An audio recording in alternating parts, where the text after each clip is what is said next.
Здравейте хора, това е първото ми видео в канала. Днес ще снимам как ще карам кънки и още няколко работи, изненада са. Сега е месец декември, месеца на бактериите и на сополите. И отивам при личната си докторка за бележка. Ще се видим след малко. Е доста дълъг. Вие през това време напишете долу коментар какво е вашето здраве. Давам ви 10 секунди. 10, 9, 8, 7, 6, 5, 4, 3, 2, 1. Готови ли сте? Нека голямото чакане започне сега. Междувременно разгледайте.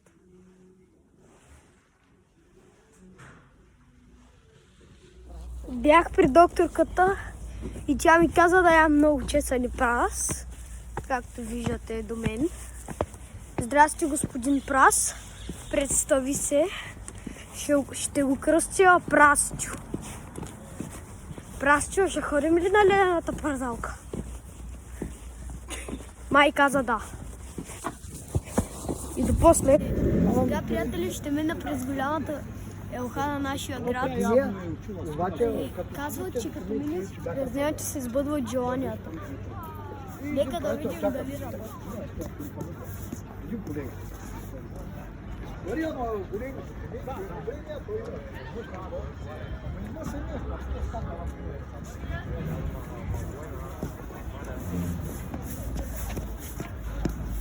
Чувствам се зареден с енергия.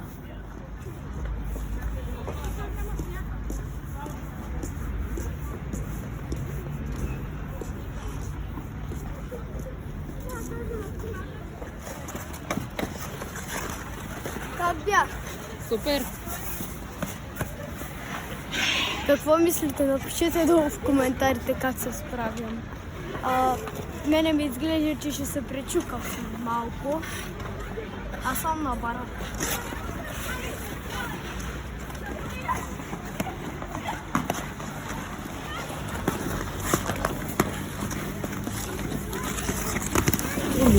Така, приятели, прибрах се от ледената парзалка. Сега ще пина малко чай, че беше доста студено, особено като паднах. И сега ще изям прасчо и ще пия чай. Сещате ли се кой беше той? Чао!